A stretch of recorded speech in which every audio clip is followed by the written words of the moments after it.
a short delay, let's switch directly into tournament mode and therefore into English. I think it was 6 years ago when I was the first time at the first German Young Physicists tournament in Kassel, and it has been Rudolf Lehn, a former board member of the German Physicists Society, who brought this great competition into the Lehn. And today we are the fifth time here in Bad Honnef at the headquarters of the German Physicists Society, and I'm very proud to be here and to stand here. Yesterday I was asked from Florian Ostermeier to take the chair, and I was surprised and also felt honored. But on the other hand, I was looking into the mirror and maybe a little to the right, and it looks to me that I'm one of the oldest jury members, and therefore I'm the senior president today. But nevertheless, I feel prepared to stay many more times here in Bad Honnef. I'm Ottmar Winkler from the Saxon, now I say it in German, from the Sächsischen Landesgymnasium in Meißen, and I'm also the head of the local GYPT center. And I would like to ask my other jury members also to spend just a few words to themselves, and I give it to Stefan. Stefan Wenzel, I'm from Bochum, and we were here, yes, the first time now. Frank Schöttke from Hansa Gymnasium Hamburg, ein Schülerforschungszentrum Hamburg.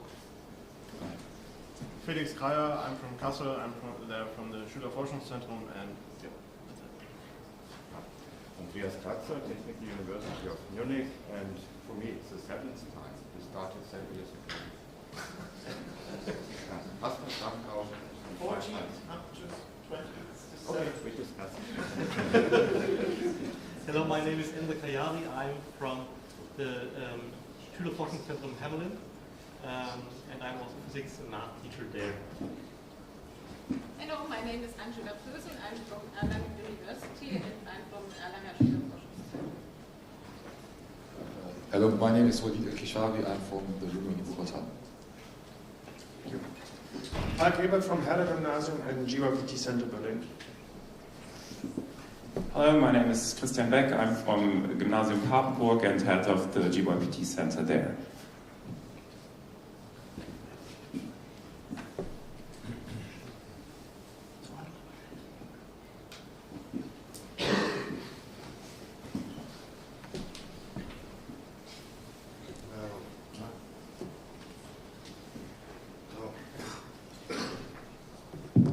Well, now at the mic.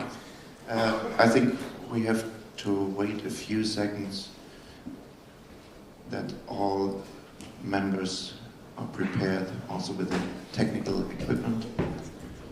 And after that, we can start with the preparation time. Okay. Well, then we're going to start with the preparation time. At first, I had to introduce Sebastian Heiss from the team Merkers Elite, Erste Reihe, and he's going to present us problem number 13, Friction Oscillator, and the opponent will be Markus Bayer from the team Passion. Well, starting the clock for the preparation time. Thanks.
So I would be ready. Okay. Well, then let's start with the first fight, and I would like to start you did.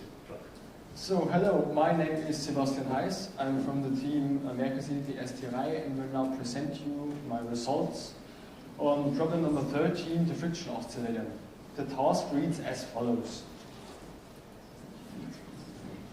A massive object is placed into two identical parallel horizontal cylinders. The two cylinders each rotate with the same angular velocity but in opposite directions. Investigate how the motion of the object on the cylinders depends on the relevant parameters. It basically looks like this. If the two cylinders are rotating towards themselves, the staff is accelerated to the right and to the left, it oscillates. The red dot in the middle is the mass center. Pertaining the experimental setup, I used ball bearings to guarantee a frictionless rotation and to prevent the system from shaking. To make the two cylinders rotate in opposite directions, I used this fixed gear. I also used it to make sure that the two cylinders rotate with the same angular velocity.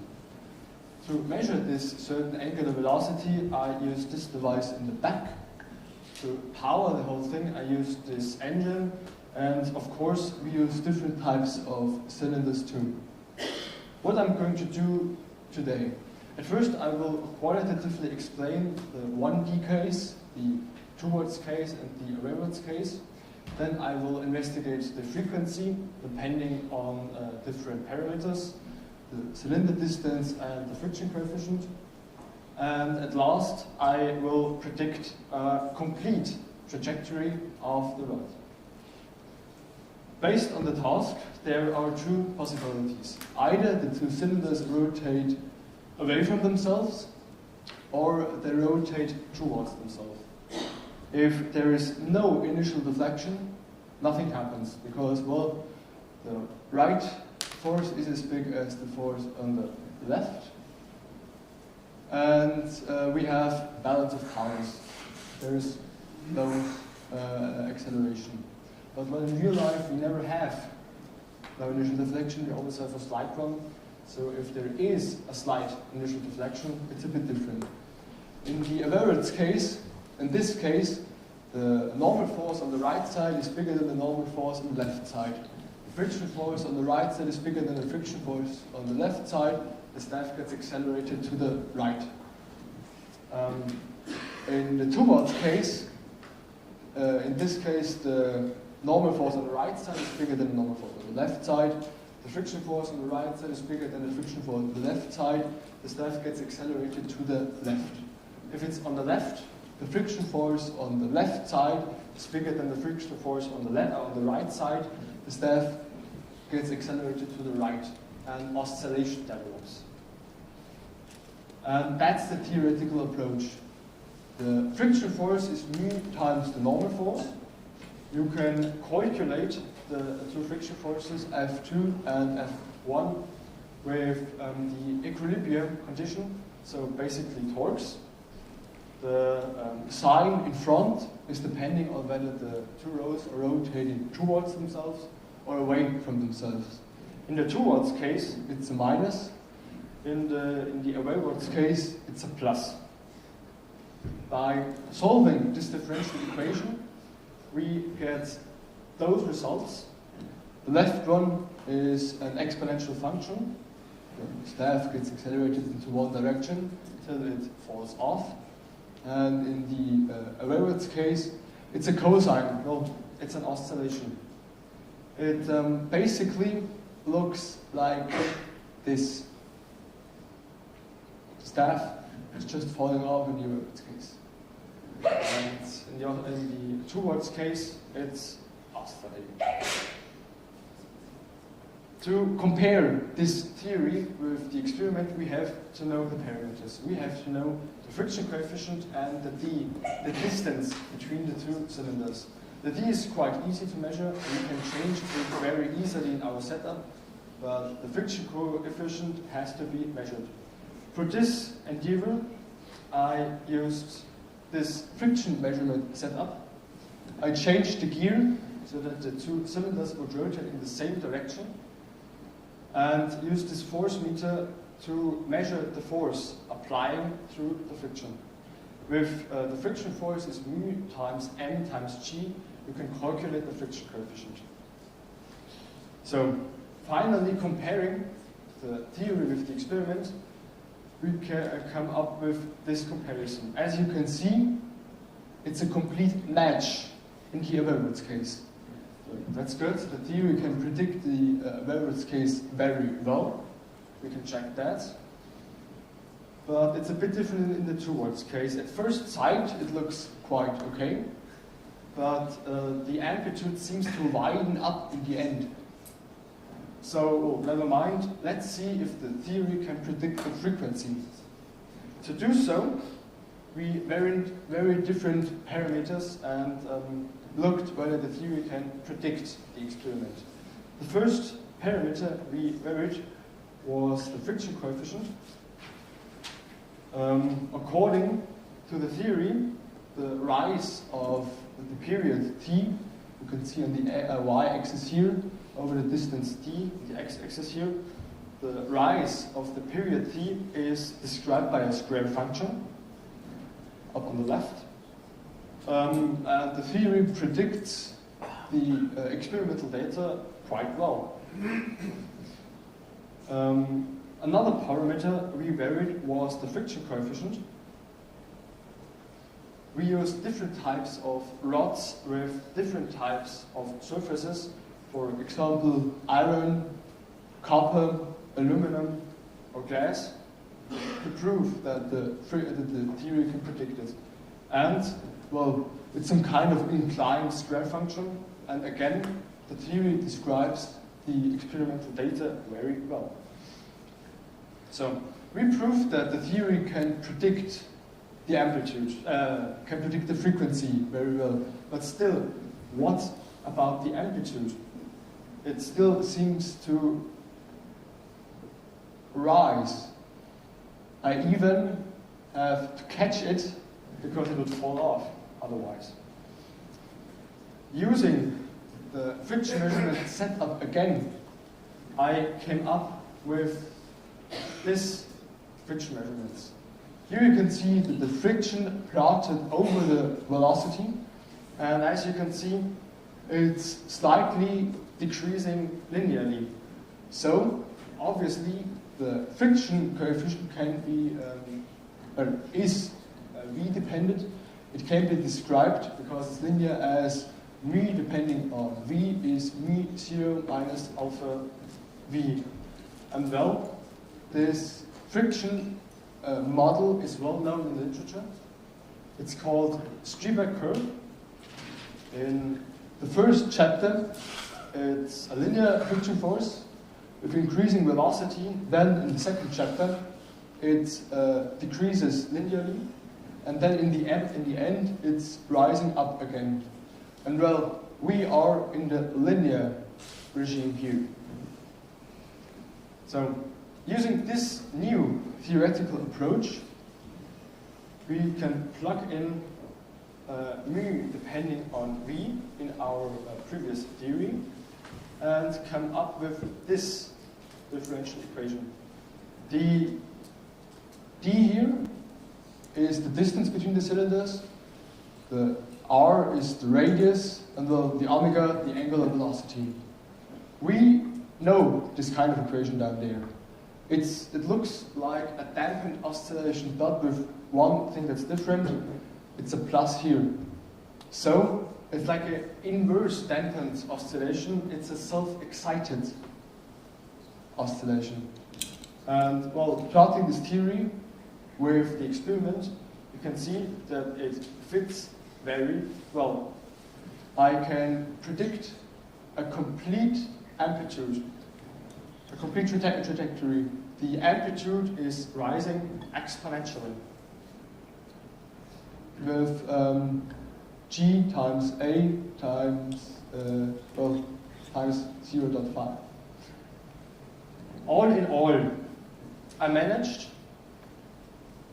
to build a quite sophisticated setup with which I can vary the distance between the cylinders very easily and vary the cylinders themselves very easily.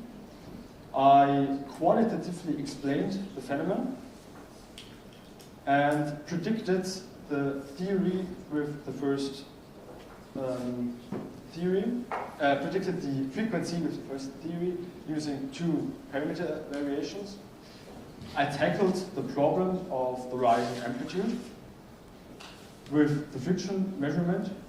The friction is decreasing over the velocity, which is exactly the opposite of what we learned in school, and was able to predict a complete trajectory in the end. Thanks for listening.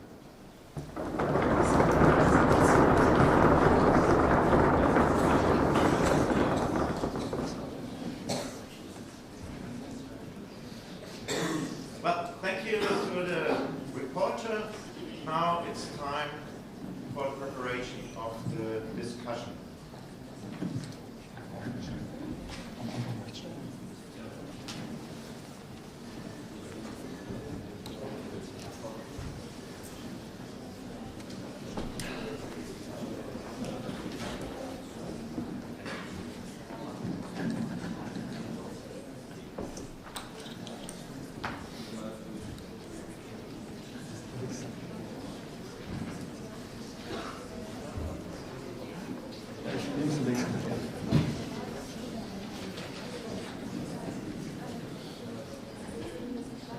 Das kannst du nicht so jetzt auch nichts bringen.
Preparation time is over. Let's start with a discussion. So, first of all, thank you for your report, and I really liked how you represented your results. So I think it was really sophisticated, but let's come back to the task. Can you please go to the second slide, I think? Okay, so it talks about a massive object. How do you find a massive object in your case? Well, an object which has about a bit of a higher mass. Okay, and do you have any boundaries for this mass? Well, it must not be too light, the object, because it has a breakdown. What would happen if the object is too light in this experiment? Well, if it's too light, it may not oscillate at all. It's a problem because the friction force isn't high enough at all. So you think the wheels would turn under the object and there would be no frictional force? There will be a frictional force, but the amplitude will not rise, I would say. Because, well, I did the measurement for that. Okay. You can show it. This is the friction coefficient over the velocity for a very light staff. And as you can see, it's the third regime of the Strieber curve. And it's then. Okay, yeah. Thank you. So, that's then consideration. So I agree that the mass plays a role and there should be a limit for two light objects that the phenomenon cannot grow. Okay, and it also talks about the same angular velocity. You did measure your angular velocity, as I understood. Did you measure it for both wheels or only for one wheel? One wheel. Okay. And do you think that the other wheel could have a different angular velocity in your experiment? Well, I think there's a slight deflection maybe. Okay. But at first we used rubber to make the motor in the opposite direction, and the slope was very big. And I think chains is a very good alternative because, well, there is no slope in chains. But do you have a proof for how big the difference is? Okay, and do you think this could have also an effect on the amplitude, for example? Yeah, well, if one roller is faster than the other with the decreasing friction over the velocity, the force on one side would be, well, a bit more, decreased. Yeah. A bit decreased. And, well, the center of the oscillation would be moved to one side. So, yeah, I think you should have maybe measured it in the experiment, because you could have easily done it with video tracking of your wheels, for example, conditional measurement of both wheels, to ensure that this doesn't have an effect. Okay, so maybe let's move on to your experiment. And I have a question. So, how thick are your wheels in your experiment? Could you please maybe draw? Well, could you draw on the blackboard the wheel from the front view and how the rod lays inside the wheel? Okay. With the contact points. We use the red ones. Yeah. Okay. So, what you mean? I mean the contact points. So did your was your wheel like this, and your rod was inside the here? wheel was like this. I would about like this, and the staff was lying in there like this. Okay, so it had one contact point basically here. Yeah. Okay, and do you think was it stable in this mold, or could it maybe turn a little bit inside this mold to the left or to the right during your experiment? It did turn. Well, it's like this sometimes in the beginning. In the beginning of the experiment, or and then it was. Okay. Did this have any effects on the amplitude? You look at these effects. Okay. You didn't look, or it doesn't have an effect. I didn't look. Okay, so you had. I don't think it has an effect. Maybe you could have checked on this too. Yeah. Okay, and do you have? Did you make any measurements of your error in your experiment? For example, did you make a standard deviation of your results? What do you mean? For your experimental results, did you make more than one measurement and then look how they differ? You mean for what exactly? For the frequency, for the amplitude? In general, for your measurements. Well, for the frequency, I did those measurements. Yeah. Okay, and like those are 20 measurements, I would say. Yeah, but I mean in this case that you have maybe fixed your distance at 10 centimeters and make 10 measurements for 10 centimeters. You did, okay. So you think these errors in your curve could maybe come from some errors? Okay, maybe you could have in this case also done some error measurement, but I think, yeah, because the curve fits quite well, would be an extra point. Okay, then I think you introduced in your friction the Strieber function. Yeah. Could you please go to slide of this one? Okay, so as the Strieber function is commonly known for the for fluid lubricated frictions. Do you agree? And do you have a fluid lubricated friction in your case? Because I think only the third part is related to the fluid lubricated. So friction. The first two are for normal friction. I think that's what I read. Okay, so you're saying that this one also occurs in normal friction. This, yeah. This occurs. And what part? So only this linear curve, or well, in normal this one. Well, that's what you learn in school. This occurs. It's the normal friction. Yeah. We use the constant one. And this may.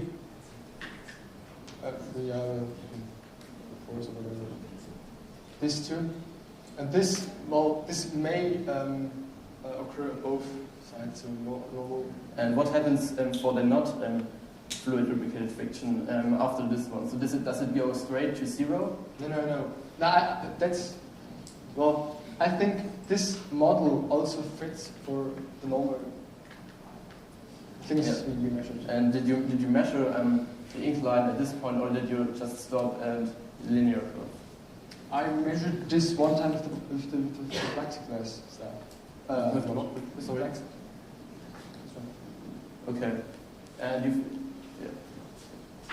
that's good job. And could you go back to the plot where you had the linear decrease of friction?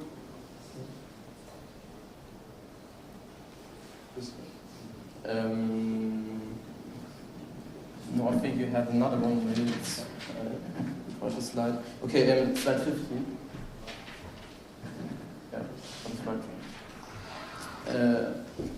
No, slide 18. I'm sorry. Okay. The amplitude. So you're talking here that you can predict the amplitude with theory, and maybe you see that your theory differs from the real amplitude of your measurement at 7 seconds. So did you make any measurements above 7 seconds to look at the error in this case? No, I didn't. Okay, it's a slight offset there. You're right. Because I think during your friction, of course, you get your wheels and your rod heated. So maybe this could have an effect on the friction itself. Because so do you think that the friction increases with heating of the rod? Well, I don't think that the heat is that relevant than the. I don't think it has. Did you didn't measure it? I didn't measure it, but I don't think it has a very good impact because there is not much heat. Well, I think that there's heat, and at the beginning, surely it doesn't have an impact, but in the end, I think the heat becomes more important to the friction. Yeah, well, that's 5 seconds. Yeah, but because so you don't need measurements for 5 seconds, but maybe for 10 seconds or even more. Well, the problem is after a certain time period, the rod falls off. Okay, so did it fall off after 7 seconds? Yeah. Okay. So, you could increase the time. Could you increase the time of the oscillation? So, yeah, if I increase the distance. Yeah. Okay. And in this case, maybe the heat will have an effect. Okay. Would you agree, or? Yeah, well, if it oscillates long enough, it may have an effect. Yes. But I still don't think that there's so much. Okay. I think there's a bit of heat, but not enough to. Okay, so, I disagree, but let's move on maybe in discussion. So in slide 8, you showed an equation of the case in which the wheels turn outside. This one, the left one, yes, exactly. And what are the boundaries of this equation? So does this describe this surely doesn't describe the whole motion of the rod for the outside case. So at which case does these functions get wrong?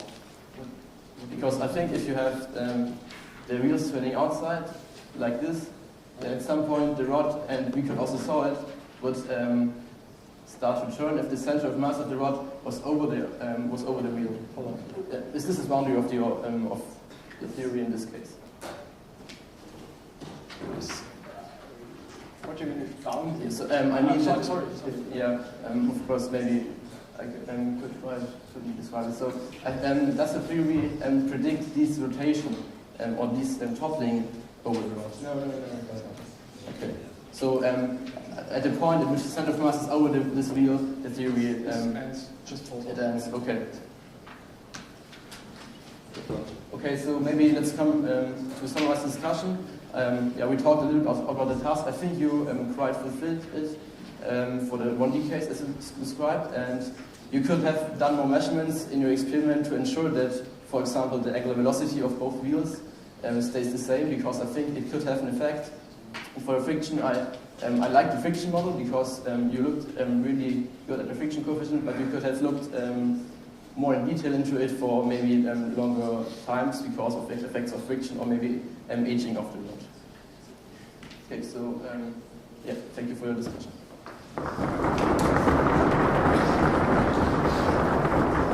Well, thank you to both teams members for the discussion. Now it's time for jury questions. Who will be the first?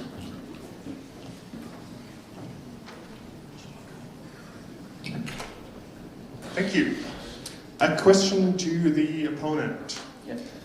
Do you think that apart from kinetic friction, static friction should also be considered? I think it depends. So if you have the wheels turning and then you place the rod on the turning wheels, I don't think static friction should be considered. But if you place the rod first on the wheels and then start to turn the wheels, then maybe you should consider it, of course. Same question to the reporter. Do you think that static friction could ever occur? No, I don't think so. Because, the only case in which it may occur is when the rod is at its maximum speed. For example, in this case. But please make it short. Yeah. And then it would be like some kind of roll friction. It would never be static friction. Okay, thank you. A question to the opponent. You mentioned the effect of heat on friction. Yeah. How heat exactly affects the friction? What would happen? I think if the rod gets warmer, then the friction should increase. Okay, to the reporter, what do you think?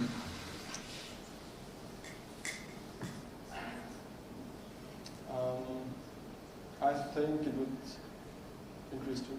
Okay, thank you.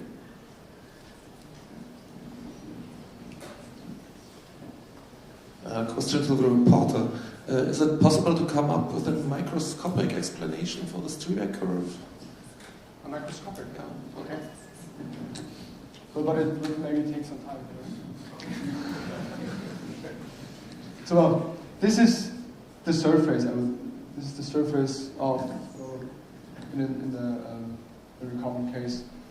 If the velocity increases, the object would jump to the next peak and would not go down there in some kind of slip motion. And with that, Okay, one question more. Question to the reporter. Under which circumstances do we see a real harmonic oscillation with a constant amplitude? Are there any? Let me see.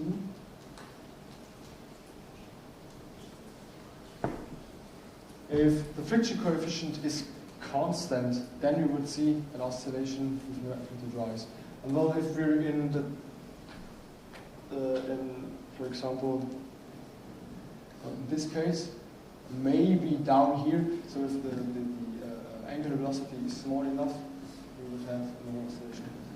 May I add something? So I don't think that the angular velocity is important for the friction, but the friction on the surface of the wheels. No more jury questions? Well, thank you. Then it's time for jury voting.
Well, every jury member has given the marks? No?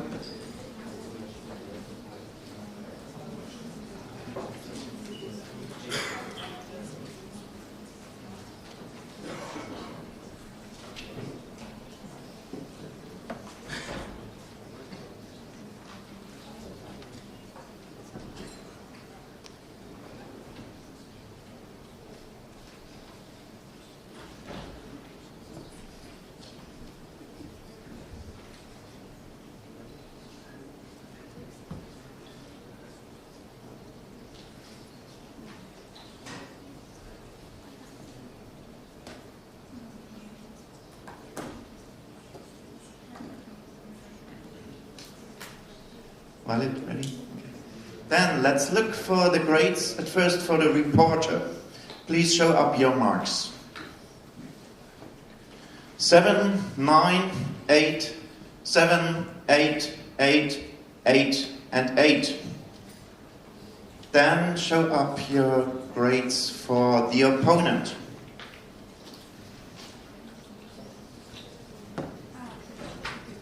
Yeah. 6, 8, 7, 7, 7, 5, 5, 8, and 8. Thank you. Now it's time for a short break to change places. We're gonna continue in 5 minutes. Thanks.